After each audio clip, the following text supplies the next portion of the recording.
requiere lo que es celulares, así que lo ponen por favor en modo de silencio. En realidad esta clase considero que es la más complicada.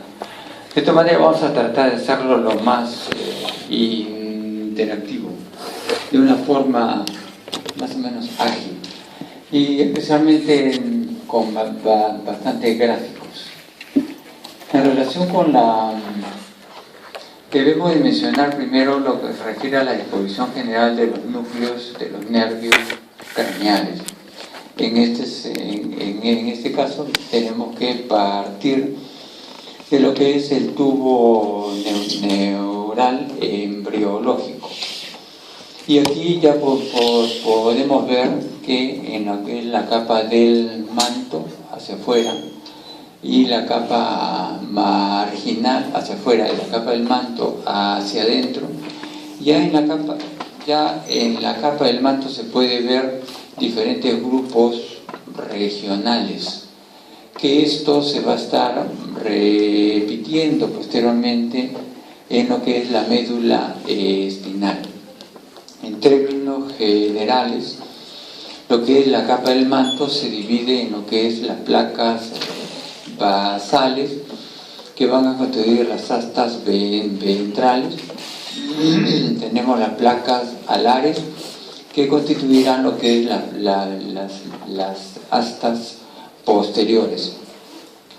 En la primera de ellas podemos observar lo que son una serie de grupos de células que están reunidas en columnas, y estas se distribuyen a lo largo de toda la médula espinal.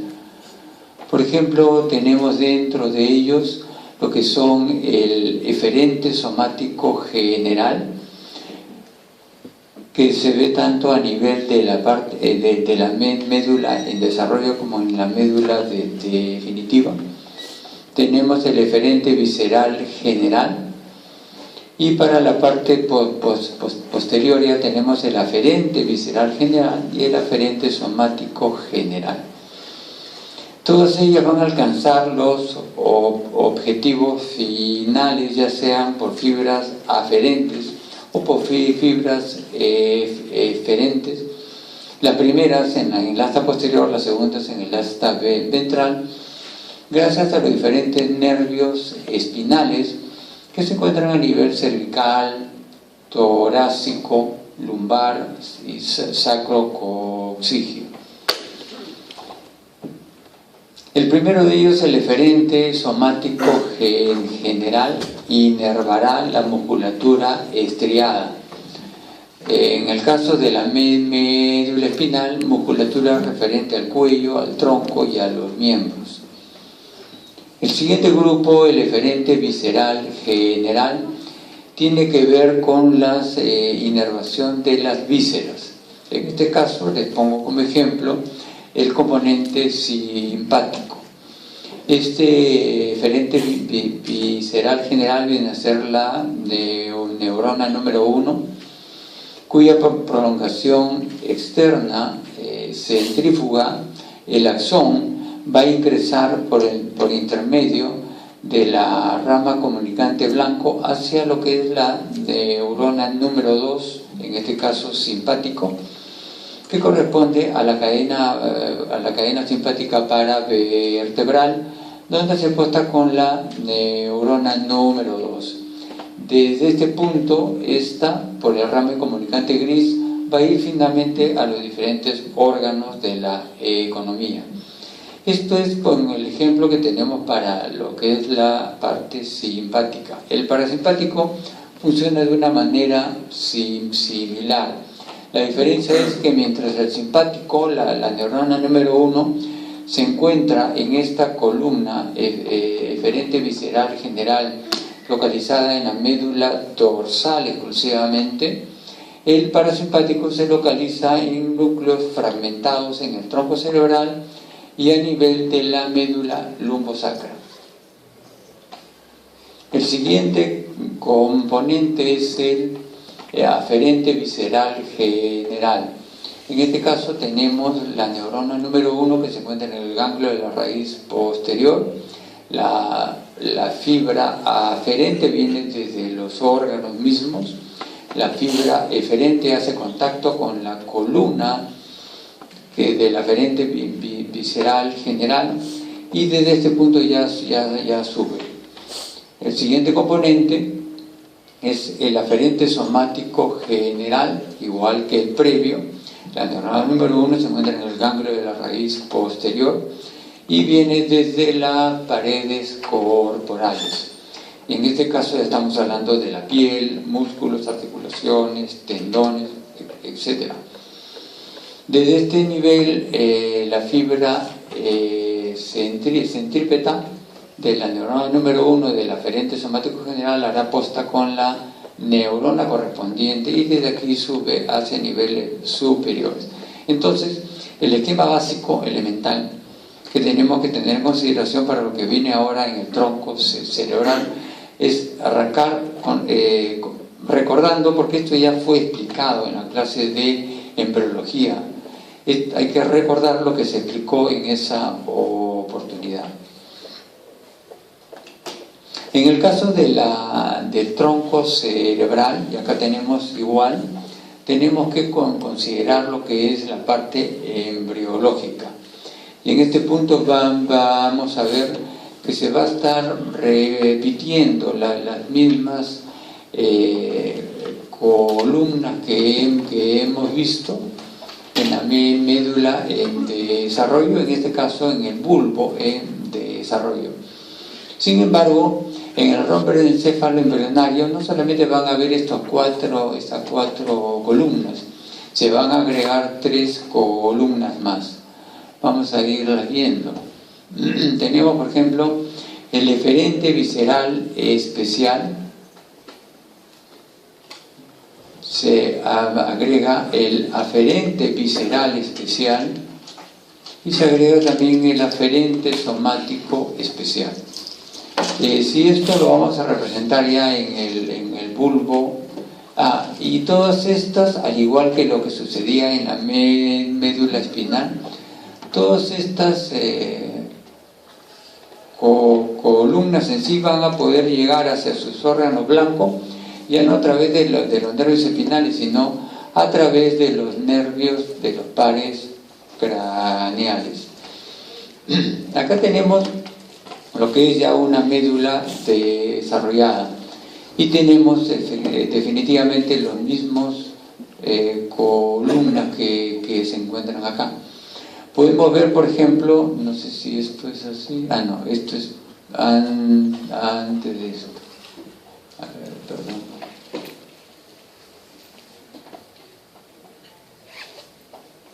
A ver, uno más.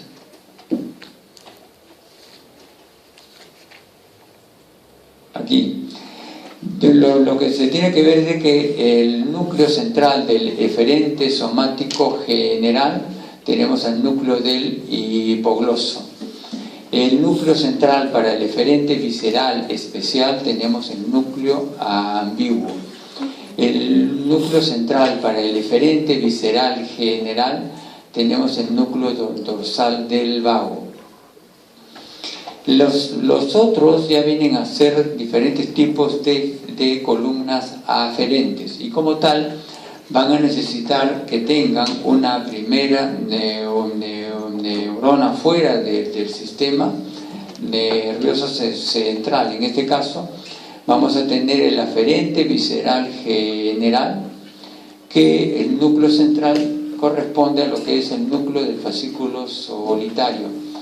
El aferente visceral especial de igual manera va a tener el núcleo del fascículo solitario. Lo que sucede es de que el núcleo del fascículo solitario es un núcleo doble que tiene un componente sensorial ventral o gustativo y un componente sensorial dorsal para lo que es la viscerocepción. El otro es el aferente somático general, cuyo parte del núcleo central, como ejemplo en el bulbo raquídeo, no viene a ser sino el núcleo trigeminal espinal.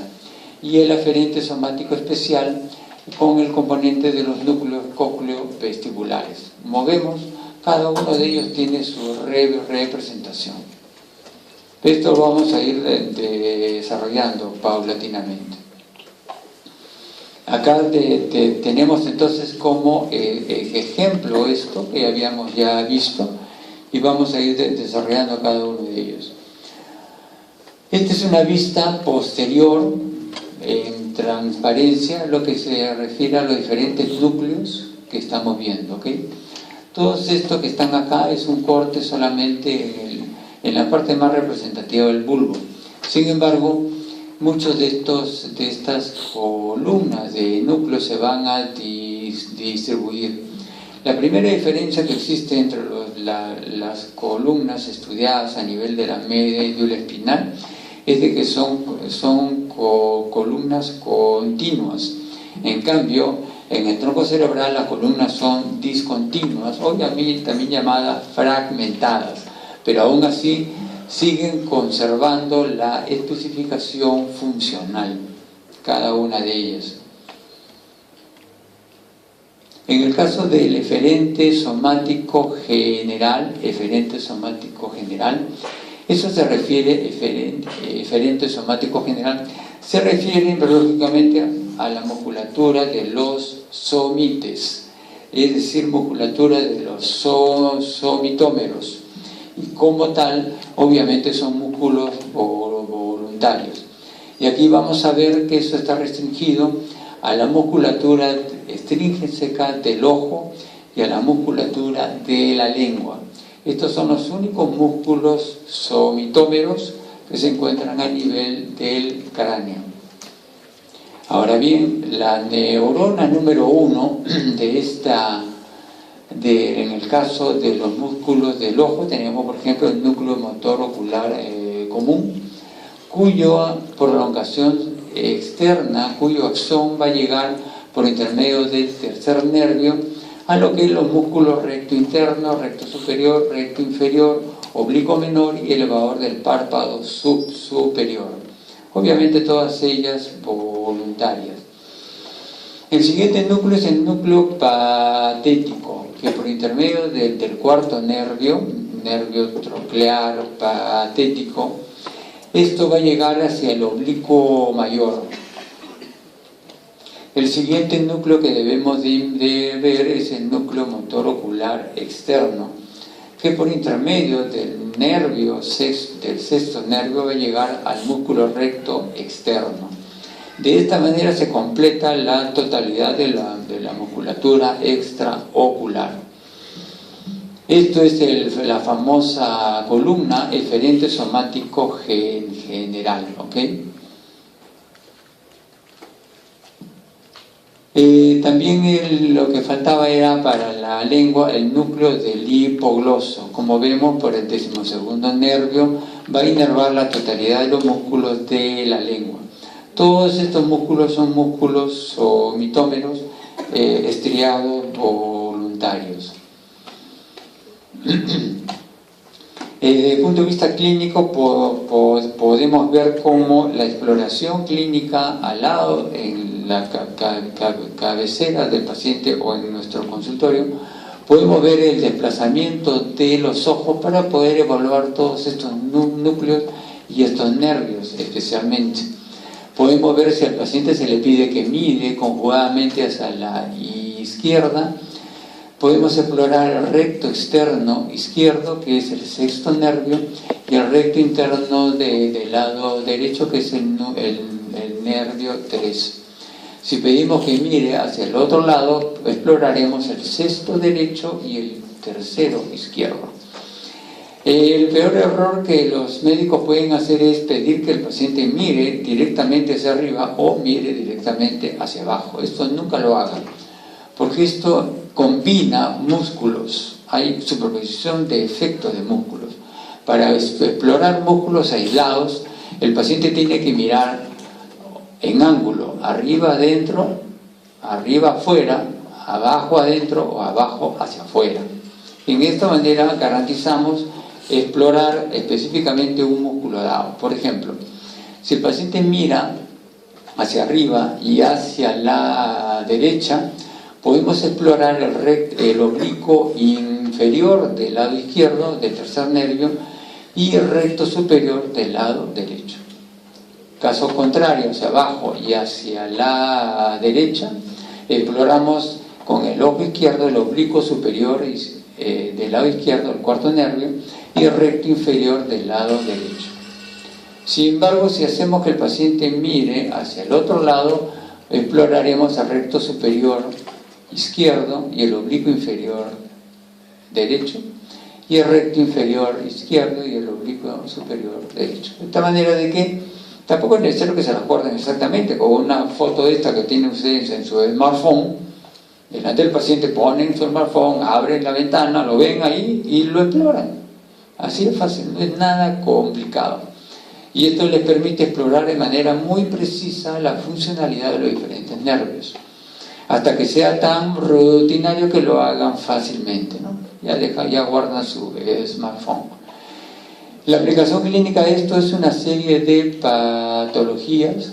Por ejemplo, en este caso, este niño que estamos viendo acá tiene la mirada primaria, parece un poquito visco, pero no es una cosa muy llamativa. Si el niño mira hacia la izquierda, el recto externo izquierdo, o sea, el sexto nervio izquierdo funciona bien. El recto interno del lado derecho funciona bien. El tercero. Sin embargo, cuando mira para el otro lado, el recto interno del lado izquierdo ingresa, o sea, el tercero izquierdo está bien, pero el recto externo ya no funciona. Entonces, ¿qué es lo que tenemos acá? ¿Cómo? ¿Qué es lo que se tiene? Fuerte. ¿Qué nervio se encuentra afectado acá? Jóvenes, fuerte.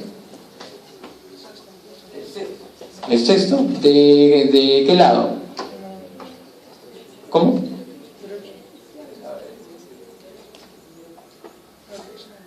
Eureka, el sexto del lado derecho, ¿ok? Así de fácil. En este otro caso, vamos a ver de que en la mirada primaria el paciente tiene una tosis, ¿ok? De ese lado. Joven, acá. ¿Ok? En la mirada primaria estamos viendo que tiene una tosis del lado derecho. Si le hacemos al paciente subir el párpado con el dedo, vamos a ver de que, y le pedimos que el paciente mire hacia la izquierda, el recto externo izquierdo funciona, el sexto está bien, pero miren el recto interno del lado derecho no funciona. Tiene una tosis palpebral espontánea, tiene una parálisis del recto interno izquierdo, y además, si ustedes lo pueden ver, acá hay una miosis y acá hay una midriasis, es decir, las fibras parasimpáticas de ese nervio no están yendo bien. Lo que tenemos que es, sencillamente tenemos una parálisis del tercero derecho. ¿Okay? Acá tenemos una parálisis del sexto derecho, acá tenemos una parálisis del tercero derecho. Hay otra parálisis un poquito más complicadita. Esta bella niña que se tiene acá, con esta cara un poco compungida, en la mirada primaria está así porque cuando mira de frente, con la cabeza quieta, no está viendo bien. Necesita ella inclinar la cabeza hacia un lado para que los ojos se alineen y pueda visualizar bien, porque si no está viendo doble altitudinalmente. Y cuando se le pide a la niña que voltee la cabeza hacia el otro lado, ustedes pueden ver de que existe una desviación oblicua del ojo izquierdo. Aquí, la parte clara entre la pupila, la córnea y el borde inferior y el borde superior, el borde palpebral, se ve una abertura en comparación al otro. Entonces, en este caso, lo que estamos viendo es una parálisis del oblicuo mayor del lado izquierdo, el cuarto izquierdo. Entonces, como vemos, a veces no necesitamos a un oftalmólogo. Con una buena exploración clínica, se puede llevar a cabo esta aplicación que estamos viendo acá. En otro caso podemos explorar también la lengua. Y aquí, ¿qué es lo que estamos viendo? Estamos viendo de que la parte derecha de la lengua no se encuentra bien. Esta parte se encuentra un poco atrófica, no hay buena contracción. Estamos viendo porque es una parálisis del 12º derecho. En otro caso, mucho más manifiesto, pedimos que la paciente saque la lengua y la lengua se desvía hacia un lado. Si uno explora claramente, uno ve que el tono muscular de la lengua izquierda se encuentra flácida, en cambio del otro lado se encuentra bien. Estamos hablando de una parálisis del 12º nervio, o sea, del hipogloso del lado izquierdo. ¿Por qué razón la lengua, cuando hay una parálisis de un lado, se desvía hacia un lado? En la clase de cabeza y cuello que ustedes tienen, que ustedes ya lo hicieron, para que la lengua pueda protruir centralmente se requiere la acción sinérgica de los dos músculos genioglosos. Sin embargo, cuando un geniogloso se encuentra afectado, en este caso el lado izquierdo, el otro lado solamente funciona, desviando la lengua hacia el lado paralizado. De esta manera que son algunas técnicas clínicas que pueden evidenciar la alteración de estos nervios craneales, referente al eferente somático general. ¿Ok? El siguiente que vamos a revisar es el eferente visceral especial. Eferente visceral especial. En este caso, en el eferente visceral especial, estamos viendo que está referido a los músculos masticadores, referente a los músculos faciales, referente a los músculos, a la parte del paladar, y la musculatura faringo-laringe. ¿Qué diferencia hay con el previo? Ya que estos también son músculos voluntarios. Uno mastica voluntariamente, frunce el ceño, silba, deglute, son músculos voluntarios, son músculos estriados. ¿Y por qué no se pone como un eferente somático general, como el previo? Y se tiene que poner como un eferente visceral especial. Porque son músculos embriológicamente derivados de los arcos branquiales. Por ejemplo, los músculos masticadores es del primer arco branquial, los músculos faciales del segundo arco branquial, y estos ya vienen a ser del cuarto, del quinto y el sexto. ¿Okay? Entonces, pero son músculos branquiales referentes a la respiración, a la deglución, es decir, funciones viscerales, funciones relacionadas con esto. A pesar de ser músculos voluntarios, son considerados como eferente visceral especial. En este caso, los núcleos comprometidos, por ejemplo, es el núcleo masticador. El núcleo masticador que se encuentra en la protuberancia llega por la tercera rama del trigémino hacia los músculos masticadores. El segundo es por el medio del núcleo facial. El núcleo del facial también se encuentra en la protuberancia y por intermedio del séptimo nervio o nervio facial va a inervar la totalidad de los músculos de la cara. El siguiente núcleo es el núcleo ambiguo, que lo estamos viendo acá. Núcleo ambiguo que la mayor parte de lo que es la musculatura del paladar, casi la totalidad, está inervado por el décimo nervio. ¿Okay? Y por otra parte, la musculatura faringo-laringea está dado también desde el núcleo ambiguo por el noveno y el décimo nervio. Todos estos núcleos, núcleo masticador, el núcleo facial y el núcleo ambiguo, son núcleos referentes al eferente visceral especial. ¿Okay? Y estos son músculos completamente voluntarios. Una manera de explorar es, por ejemplo, un paciente que tiene una parálisis del séptimo nervio. En este caso, acá vemos en la posición de reposo, podemos ver una diferencia, una asimetría facial completamente. Aquí se ve como la apertura palpebral de la izquierda es un poquito más grande. Hay pérdida del tono acá en la línea del perrito que se forma, ¿no? Algunos más que otros. Conforme pasan los años, esta línea se va acentuando más.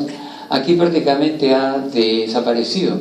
Parece que la señora se ha puesto botox ahí, pero no. Es una parálisis completa.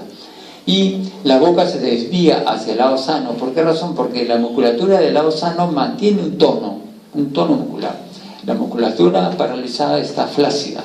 Entonces el tono normal jala, tracciona un poco.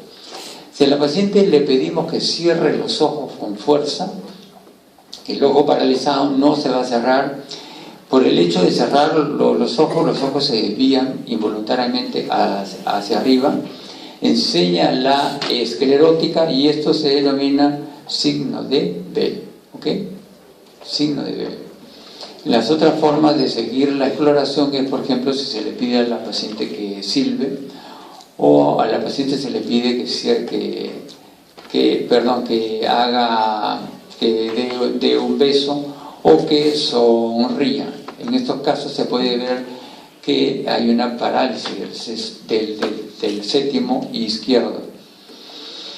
¿Cómo diferenciar una parálisis facial central de una parálisis facial periférica? En la periférica se compromete la totalidad de la musculatura, inclusive el músculo frontal. En cambio, en la central no. ¿Por qué razón? Porque el núcleo del facial, la parte superior, tiene una inervación bilateral. De tal manera que en las parálisis centrales, de una lesión cerebral, por ejemplo, el paciente puede tener una debilidad facial, pero puede arrugar la frente. La diferencia entre uno y otro.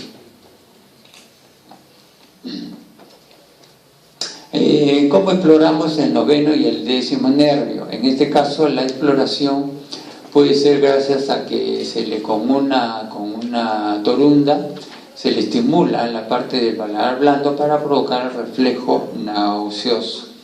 Entonces, la respuesta normal debe ser la elevación del paladar blando con la úvula en el centro. La parte sensitiva del reflejo es por el noveno nervio y la parte motora de la respuesta, la contracción, la náusea, la arcada, es por el décimo nervio. Entonces ahí exploramos ambos. En este caso, lo que se puede ver es, por ejemplo, que ante una debilidad de un lado, este lado cae y solamente se contrae el lado sano, porque se estimule uno o el otro lado, la respuesta es bilateral, se levantan los dos niveles. Y aquí se levanta solamente uno, el lado paralizado no. Esta caída se llama signo de Bernet, ¿ok? Fenómeno de Bernet. La otra forma de poder, y en este caso estamos viendo una parálisis del décimo del lado derecho. La forma como podemos también explorar el noveno y el décimo, porque está relacionado con esta musculatura laringea, es con la laringe, la laringoscopía, que puede ser con un aparato complicado, con un espéculo. Y podemos ver cómo cuando la persona respira o está conversando, puede haber una abducción. Y cuando el paciente de glúteo habla, las cuerdas vocales se unen. Entonces este es un desplazamiento normal completamente. Aquí podemos ver una parálisis del décimo derecho y la úvula, la cuerda vocal del lado derecho se encuentra paralizada. De tal manera que la cuerda vocal izquierda se desvía hacia el mismo lado, hacia el lado derecho. Hay una parálisis acá de un lado. Obviamente esto se manifestará por voz bitonal. Cuando una sola cuerda vocal se encuentra paralizada, clínicamente se manifestará con una voz bitonal. Ustedes han escuchado el dibujo animado del gallo Claudio, cómo conversa él, ¿no? Bueno, esa es una voz típicamente bitonal. El problema es cuando se paralizan las dos cuerdas. Si las dos cuerdas se paralizan, pueden ser una parálisis bilateral en aducción, si es que están juntas. En este caso habrá disfonía y disnea. Disnea porque no permite la respiración, y disfonía porque algo se contacta y algo se puede conversar. Sin embargo, si la parálisis de las cuerdas vocales es bilateral y en abducción abierta, puede respirar, pero el paciente tiene una afonía completa. Para poder hablar, las cuerdas tienen que estar en este juego, ¿no? Entonces también es una forma clínica de poder explorar este componente eferente visceral especial.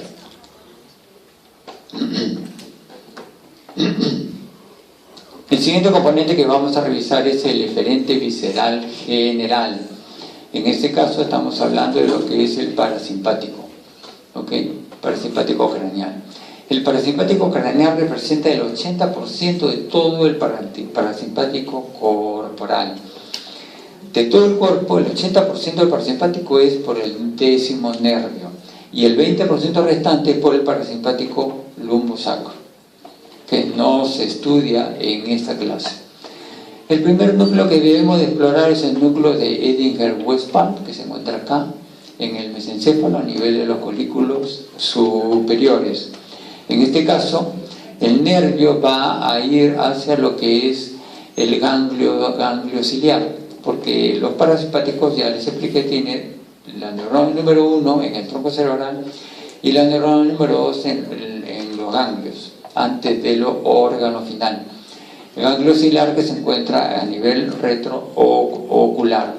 De este ganglio ciliar, el tercer nervio va a ir hacia lo que es las fibras postganglionares para el músculo constrictor de la pupila, ¿ok? Le ponemos luz y la pupila se contrae, como ahora. Y los otros componentes de este nervio ciliar, del tercer nervio parasimpático, es el músculo ciliar. La contracción del músculo suelta la zónula y el cristalino puede adoptar una posición mucho más convexa y podemos ver de cerca, ¿ok? El siguiente núcleo a investigar es el núcleo lácrimo-muconasal, que se encuentra a nivel de la protuberancia. Por intermedio del séptimo bis o intermediario de Reisberg, va a ir hacia el ganglio estérico-palatino, y desde este punto va a ir a lo que es la glándula lagrimal y la mucosa nasal, ¿ok? Mucosa nasal. El siguiente núcleo es el núcleo salival superior, que también se encuentra a nivel protuberancial. Desde este núcleo, por intermedio también del séptimo bis, va a ir a la glándula submaxilar. El ganglio pterigo-palatino se encuentra a nivel de la fosa pterigo-palatina, en la parte posterior del esfenoides. En cambio, el ganglio submaxilar se encuentra a nivel de la base, en la parte lateral de la lengua. Desde este ganglio, las fibras postganglionares van a ir a lo que es la glándula submaxilar y sublingual. El otro núcleo que está relacionado con el parasimpático craneal es el núcleo salival inferior. Este núcleo ya tenemos en una localización del bulbo y desde aquí va a ir por intermedio del noveno nervio hacia el ganglio óptico. Este ganglio óptico se encuentra en la fosa temporal, inmediatamente debajo del agujero oval, y desde este punto va a ir a inervar la glándula parótida, el noveno nervio. Finalmente, el siguiente núcleo parasimpático es el núcleo dorsal del vago. De este núcleo va a partir por el intermedio del décimo nervio hacia los que son los ganglios viscerales. No tienen un nombre en especial.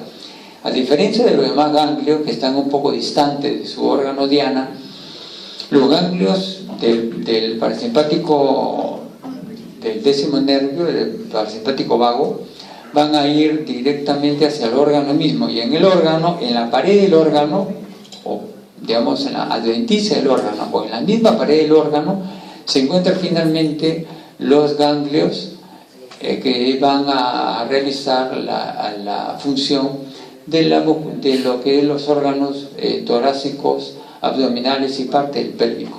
¿Okay? Intestino delgado completo, intestino grueso, el colon ascendente y la parte inicial del colon transverso. El resto es dado por el parasimpático sacro, que no se estudia en esta clase. Una patología, por poner solamente una, es la enfermedad de Hirschsprung, en el cual congénitamente hay una ausencia, una agangliosis de estos ganglios viscerales. En este caso restringido al colon, en parte del colon, de tal manera de que como no tienen estos ganglios, no hay la orden del parasimpático de la contracción. Entonces hay una relajación, hay una dilatación, hay un megacolon. Esto es tan flácido que el colon puede extenderse tremendamente hasta llegar a un estallamiento. Y el colon no funciona para nada, ¿no? Puede haber una obstrucción. Entonces la única solución es la mutilación, la extirpación de ese colon o esa parte del colon. A mayor cantidad de colon comprometido, digamos, los efectos son mucho peores, ¿no? La siguiente columna que tenemos que estudiar es el aferente visceral general. Estamos hablando de las vías viscerosensitivas. En este caso, vamos a ver que van a venir inervación desde la faringe y desde los órganos tóraco-abdominales. El primero desde el 9º nervio y el segundo desde el 10º nervio. El primero de ellos, lo que es la inervación de la faringe, va a ir por la vía aferente hacia la neurona número 1, que está en el ganglio superior e inferior del 9º nervio, que se encuentra en el nervio mismo, y desde ahí va a ingresar al tronco cerebral, al núcleo sensorial dorsal del fascículo solitario. Por otra parte, lo que es las vísceras del tórax y el abdomen van a ir a lo que es el ganglio inferior del 10º nervio, y desde este punto va a ir, igual que el otro, hacia el núcleo sensorial dorsal del fascículo solitario. Desde este núcleo se comunica con el núcleo del vago y puede realizar las diferentes funciones. El siguiente componente es el aferente visceral especial. Y visceral especial, pero este visceral especial se refiere al sentido del gusto. Entonces uno puede entender, ¿cómo es posible que el gusto sea visceral? Si no tengo la lengua la saco, la meto, en fin, no, y es voluntario. Bueno, esto es relativo porque igual que la parte del componente eferente visceral especial, el aferente visceral especial se refiere también a que son partes originadas de los arcos branquiales, ¿okay? En este caso vamos a ver qué son las papilas gustativas, transportados por el 10º, el 9º y el 7º bis, acá es 7º bis, lo que van a llevar hacia el núcleo gustativo. Vamos a ver pues de que esto se decompone de la siguiente forma. Las papilas gustativas de los 2 tercios anteriores a la lengua están llevados por el 7º bis o intermediario de Reisberg. El siguiente es el tercio posterior de la lengua, dado por el glosofaringio o 9º nervio. Y en la epiglote, las pocas papilas gustativas que hay les han llevado por el 10º nervio. En el primer caso, el 7º nervio va a llevar, y el cuerpo neuronal, la primera neurona se encuentra en el ganglio geniculado del 7º nervio. Sin embargo, acá hay una pequeña algo que puede confundir, pero no lo lleva el 7º nervio, lo lleva el 7º bis, hacia el ganglio geniculado. Desde este ganglio ingresa después la información hacia el núcleo sensorial ventral o gustativo del fascículo solitario. Vean ustedes cómo Este núcleo fascículo orbitario tiene dos subnúcleos: sensorial dorsal, aferente visceral general, y sensorial ventral o gustativo, aferente visceral especial. El tercio posterior de la lengua es llevado gracias al ganglio superior e inferior del noveno nervio, y desde este punto va a ir de igual manera hacia el núcleo sensorial ventral o gustativo por el noveno nervio. Y del tercio posterior, de la parte de la epiglotis, va a ir al ganglio inferior del décimo nervio o vago, y desde este punto, de igual manera, hacia lo que es el núcleo sensorial ventral o gustativo. ¿Ok, jóvenes? Entonces tenemos un componente visceral general y un componente visceral especial, cada uno con sus vías y con conexiones. El siguiente punto que debemos evaluar es el aferente somático general.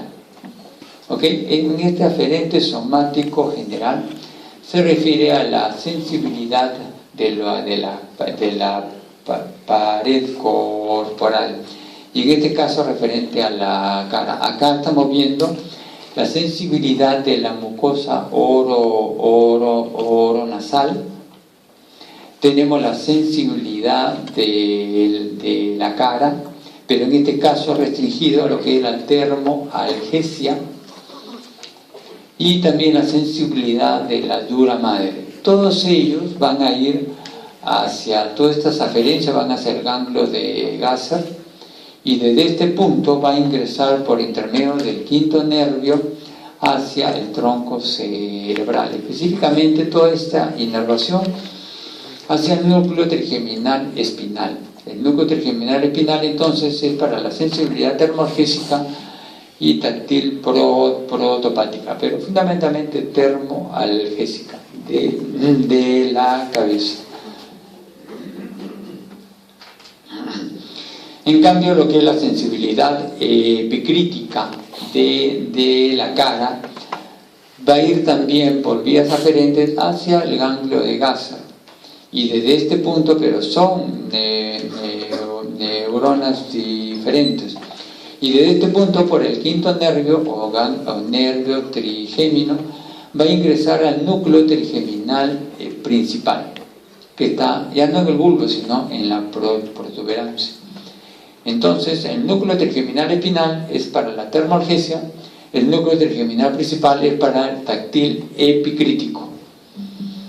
Lo siguiente es la sensibilidad que viene de la propiocepción, tanto de los músculos masticadores como de los músculos faciales.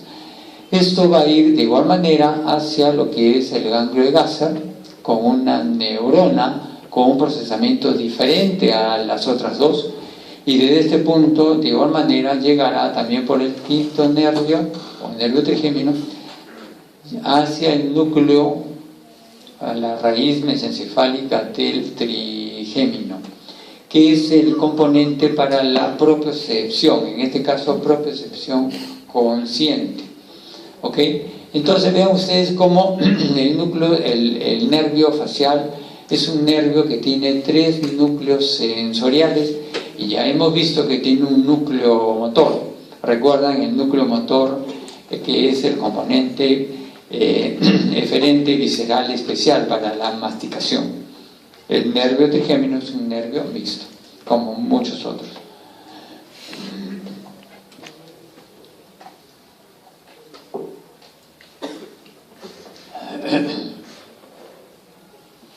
Una patología que puede verse muy frecuentemente es la neuralgia del trigémino, que es un dolor neuropático caracterizado por un dolor intenso, paroxismal, tipo corriente eléctrica. Según describen los pacientes, es tremendo, es como un rayo en una noche oscura. Si tiene un dolor, pero sumamente violento, ataques. Antes del advenimiento de los fármacos, los pacientes se solían suicidar. Esto puede ser en el territorio de uno o más ramas del nervio trigémino. Sabemos que tiene 3 ramas, 5.1, 5.2 y 5.3, ¿no? Para las diferentes partes. Actualmente con el tratamiento farmacológico generalmente se puede controlar bien. Para finalizar esta parte de esta experiencia tenemos el aferente somático especial. Aferente somático especial y las vías que vienen de información llegan desde el oído interno.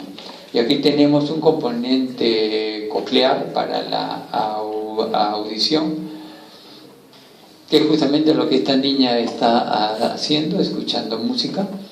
Y la vía aferente llega desde los terminales hacia el ganglio de Corti. El ganglio de Corti se encuentra en el mismo oído interno, a nivel de la columela. Son múltiples ganglios distribuidos en todos ellos.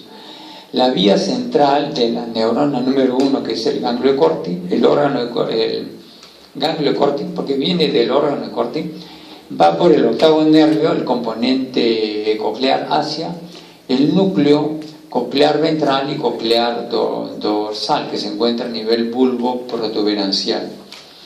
El otro componente importante es del equilibrio, y esto llega con vías aferentes desde los que son las ámpulas de los conductos semicirculares, que son 3, para lo que se refiere a la aceleración circular en los 3 planos, ¿ok? Y también de las máculas de utrículo y osáculo para las aceleraciones lineales, y tanto en un sentido y en el otro, tanto horizontal como vertical. Toda esta información va a ir hacia el ganglio vestibular o ganglio escarpa, que se encuentra en el mismo nervio. Y desde el ganglio escarpa, la neurona número 1, va a ir hacia lo que es el componente de los núcleos vestibulares, que son 4. Núcleos vestibulares, ¿no? ¿Ok? Por el octavo nervio.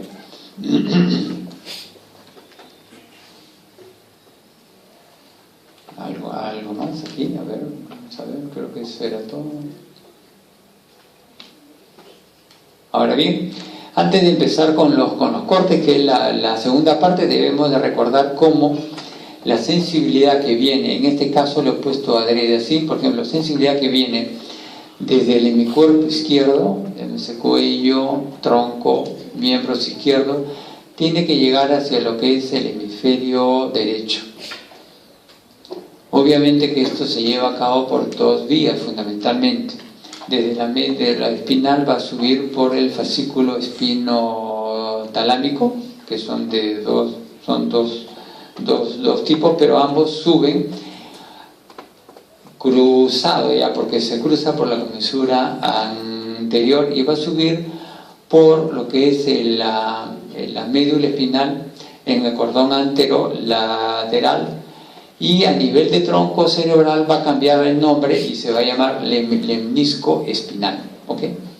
La vía espinotalámica, cuando llega al tronco cerebral, cambia el nombre y se denomina lemnisco espinal. En cambio, la vía de Gol y de Burdas, delgado o cuneiforme, que se va por los cordones posteriores, mientras el primero lleva información de tipo termoalgésica, en cambio el otro, los cordones posteriores, lleva sensibilidad epicrítica, táctil epicrítica, y lleva sensibilidad propioceptiva, consciente e inconsciente, ambas. Ambas suben, y a nivel del tercio inferior del bulbo, por encima de la decusación motora, cruza y va a subir por el denominado lemnisco medial. Entonces recordemos que el lemnisco lateral a nivel de tronco cerebral lleva la sensibilidad termoalgésica, y el lemnisco medial lleva la sensibilidad táctil epicrítica y protopática. Por otra parte, en verde estamos viendo las diferentes vías cerebelosas. Es interesante mencionar también, para tener un concepto de lo que está pasando en el tronco cerebral, que la vía piramidal, que se origina en las áreas motoras, van a descender, va a haber un cruce de ecusación, y va a descender hacia el asta anterior de la médula espinal, ¿ok? Esto es algo conocido. Pero en este caso, la vía piramidal de que viene de las áreas motoras y que termina en el asta anterior de la médula espinal son fundamentalmente contralaterales. Fundamentalmente, no totalmente. Fundamentalmente porque el 90% de las fibras se cruzan, finalmente. El 10% no. Sin embargo, esto es diferente cuando viene la vía piramidal procedente del lóbulo parietal y que no va a terminar en el asta anterior de la médula espinal, termina en el asta posterior de la médula espinal. No le traigo otro ejemplo porque no lo he encontrado, habría que dibujarlo. Pero, y esta, la diferencia del anterior, esto es total y absolutamente cruzado, es decir, el 100% de estas fibras se cruzan completamente. Entonces, esta es una diferencia importante. Entonces, lo mismo que sucede en la médula espinal para esta consideración, acá le he puesto para recordarlo, las fibras córtico-espinales de la región motora van al asta anterior de la médula espinal y son predominantemente cruzadas, no completamente. Y las fibras córtico-espinales de la región parietal que van hacia el asta posterior de la médula espinal son totalmente cruzadas. Okay, totalmente cruzadas. Es una diferencia que hay. Esto mismo que estamos viendo en la médula espinal se presenta también a nivel de tronco cerebral, por intermedio no de la vía córtico-espinal, sino de la vía córtico-vulvar. Córtico-vulvar es un mal término porque debería de ser como otros le llaman como córtico nuclear, porque van los diferentes núcleos del tronco cerebral, tanto bulbo, protuberancia y mesencéfalo. Entonces las vías que llegan a los núcleos motores son predominantemente cruzadas y las que llegan a los núcleos sensitivos son totalmente cruzadas. También es lo mismo que vemos en la médula, se reproduce aquí. Habíamos visto que hay algo acá extraño, acá no están los núcleos de motor ocular común, motor ocular externo, núcleo del cuarto nervio patético. Lo que sucede es que estas fibras córtico-vulvares o córtico-nucleares no llegan directamente a estos núcleos, llegan a centros reguladores desde el cual recién va la información a estos núcleos. ¿Okay? Por esa razón es que no está representado, pero esto lo vamos a ver posteriormente. Otra consideración importante dentro de lo que es el tronco cerebral son las diferentes decusaciones.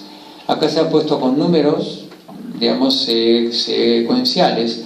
Empezamos con el número 1, que viene acá. ¿Ok? Tenemos la vía córtico-ponto-cerebelosa, la vía córtico-póntica cerebelosa. Es el primer cruce que hay. El siguiente cruce, y esta es parte de la vía neocerebelosa. El siguiente cruce es el número 2, la vía dento-tálamo-cortical, que en realidad es también dento-rubro-tálamo-cortical.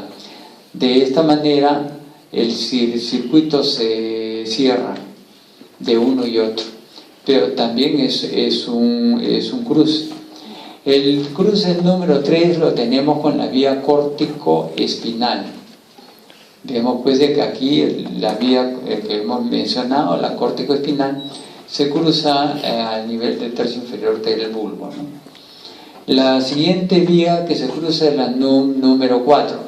Acá tenemos la vía olivo-cerebelosa, ¿okay? Desde el núcleo olivar inferior a nivel del bulbo hacia la corteza cerebelosa. Entonces, en términos generales son los 4 cruces que hay, ¿okay? Es importante recordarlo.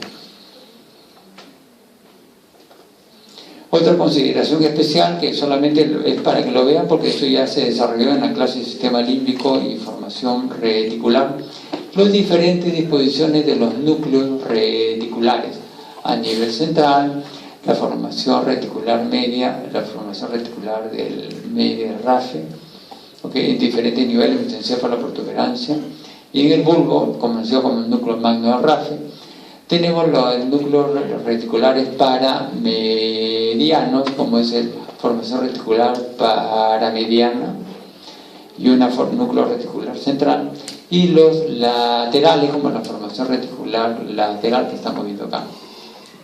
¿Ok? Esto solamente para recordarlo, porque eso ya fue revisado en una clase previa.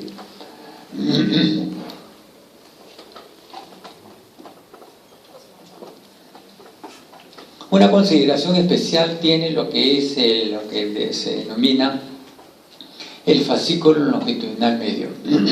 Es una vía de fibras que se encuentra a nivel del tronco cerebral, importantísima, fundamental para la fisiología. El fascículo longitudinal medio, vamos a empezar a la descripción siguiente. Tenemos acá la formación reticular paramediana del puente. Cuando les han desarrollado lo que es la corteza cerebral y las áreas, les habrán explicado del área superior del control de los movimientos horizontales conjugados de los ojos. ¿Ok? Ya. Esto se encuentra en el área 8, a nivel de la segunda circunvolución frontal.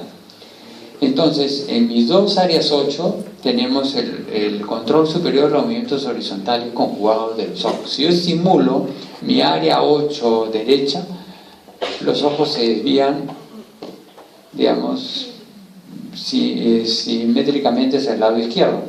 Si estimulo el área 8 izquierda, los ojos se desvían hacia el otro lado. Ahora bien, esto se lleva a cabo ¿por qué? Porque el área 8, el área de los movimientos oculares superiores conjugados de los ojos, va a descender y llega hasta la formación reticular paramediana del puente. Del lado derecho de la corteza llega hacia la formación reticular paramediana del puente y izquierda. Y desde este punto va a haber una conexión hacia el núcleo motor ocular externo del lado izquierdo, para que cuando mi área derecha estimule, mi ojo, el recto, el lateral izquierdo se mueva. De igual manera, una vía cruza e ingresa al fascículo longitudinal medio y llega hacia el tercer nervio, hacia el núcleo oculomotor del motor ocular externo, del motor ocular común, para inervar el recto interno opuesto. De esa manera se lleva a cabo. Entonces, el fascículo longitudinal medio es importante porque es una vía trascendental para la coordinación conjugada de los ojos y se lleva a cabo desde la formación reticular paramediana del puente. Por esa razón es que la vía córtico-bulbar no termina directamente en los núcleos oculomotores, termina indirectamente, primero en este centro. Cuando veamos los cortes a nivel, porque son 10 cortes que tenemos que ver, vamos a ver que a nivel mesencefálico tenemos un centro de la mirada vertical para la mirada superior y un centro de la mirada vertical para la mirada inferior. Bueno, también llega ahí la información para que de este punto pueda realizarse los movimientos conjugados hacia arriba y hacia abajo. Entonces, por eso es que la vía córtico-bulbar no llega directamente a los núcleos oculomotores. Y para los movimientos horizontales es fundamental este fascículo longitudinal mediano. Pero no solamente eso, vean ustedes esto otro. Del colículo superior, que tiene que ver con los reflejos visuales, y el colículo inferior, que tiene que ver con los reflejos auditivos, también hay vías que ingresan y descienden dentro del fascículo longitudinal medial, que viene a ser el tracto tectoespinal. Es decir, no vamos a encontrar un tracto tectoespinal aislado en el tronco. ¿Por qué? Porque esto está dentro, en el interior del fascículo longitudinal medial. El tracto tectoespinal. ¿Ok? Y que tiene que ver pues con el movimiento de la cabeza hacia un ruido o hacia un chispazo de luz o una visión. Otro componente interesante, por ejemplo, que del núcleo reticular rostral del puente, el núcleo reticular caudal del puente, el núcleo reticular vulvar, van a venir vías que descienden pero que van a descender a nivel de tronco dentro del fascículo longitudinal medio. ¿Ok? Entonces no vamos a ver pues una vía retículo espinal en el tronco cerebral, porque estas van a estar en el interior del fascículo longitudinal medio. Y como estamos viendo acá, el núcleo reticular rostral